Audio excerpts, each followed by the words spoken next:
Well, here's the hybrid update. First, I want to thank everybody for chiming in and giving me some of their thoughts and helpful tips.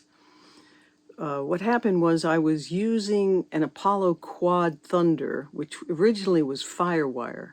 I had that since 2014. When I bought that and then everything went to Thunderbolt, I bought the Thunderbolt card to replace the back Firewire inputs with Thunderbolt. Of course, now we've gone up to Thunderbolt 3. In the meantime, I had gotten an Apollo 8. They daisy chained together just fine because they were both Thunderbolt 2. Then over the years, I've been wanting to incorporate this console and go 32 in and 32 out. And I was using the ADAT light pipe with the Aphex 141B converters. They were converting from digital back to analog. Everything was cool except those converters went at different rates and there was no way to sync them. They had like internal combustion going on, internal syncing, and the Apollos had internal syncing. And every once in a while, one or two tracks were like 71 milliseconds off, which was ridiculous. When I was talking with Whitesey, he couldn't believe it. So my friend Alec Britz recently answered one of my emails. He said, get to Apollo X16s.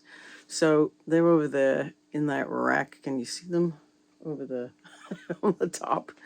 I got two used ones, which at the time were the price of an Antelope Galaxy, because I was considering that.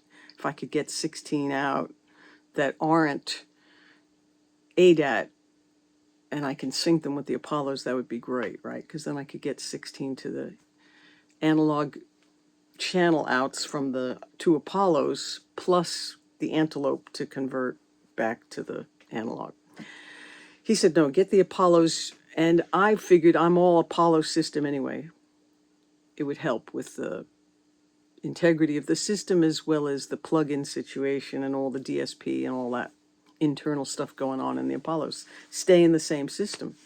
So I got two used Apollos, and they turned out to be from Michael Connor, who's the front of the house mixer for Steely Dan, Paul Simon, and Peter Frampton.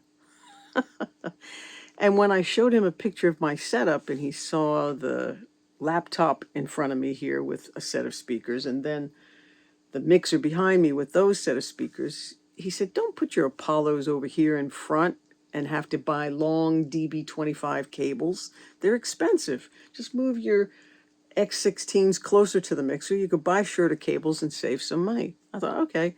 And also I had them stacked over here, the two Apollo 8 and Apollo Quad original one. They were two on top of each other and they weren't breathing properly. So he said, no, you really have to leave breathing space. Those are what those holes are for. I thought the rack would do it, but it didn't. So in the process of moving those two over there, I wanted to keep my 8 over here because they were still all the analog ins and outs into my patch bays, all those 1/4-inch cables. I didn't want to have to get longer snakes for that and rewire all that stuff. So they don't make a Thunderbolt 2 cable long enough. That's what the problem was. So I kept trying to daisy chain or make an aggregate and all that stuff. You don't need to do that with Apollos. They sync and do all their converting properly if you just have everything on Thunderbolt, either all on 2 or all on 3. And you could use the adapter.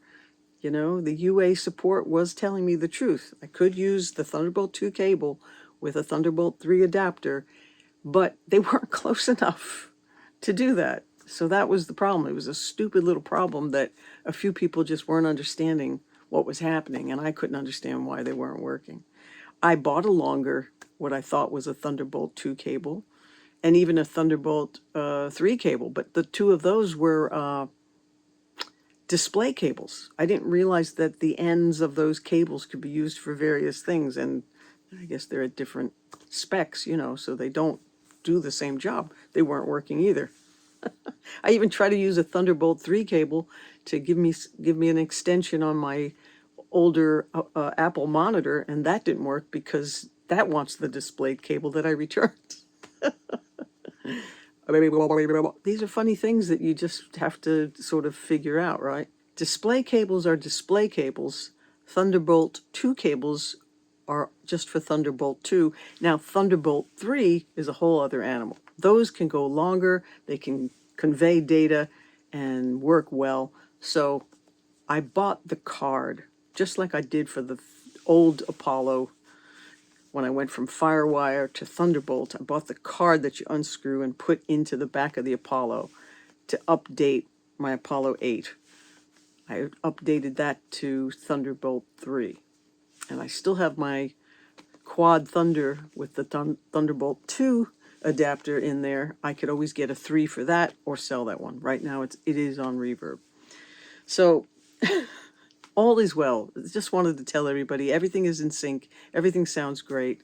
I'm recording new songs. I'm working on a new album. I'm having a great time. And that's all it was. It was just a cable issue. There's nothing wrong with Apollos. There's nothing wrong with the Aphexes. There's nothing wrong with the Antelope. Everything is good. It just depends on what your system is set up to do and what you're hoping to achieve with it and how you set it up. And I'm always figuring these things out by myself. And when I explain things to different people at shops and stores and various things, they either don't have logic or they don't have Apollo or they don't have or they sell this but they don't sell that. So not everybody always knows what's going on intricately in your own system, and that's okay. You figure it out eventually. And so I want to thank Platinum Baby. I want to thank Alec Britz. I want to thank Rob Harkness.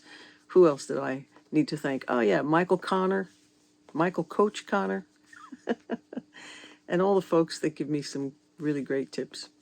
Elliot Shiner. Thank you, everybody.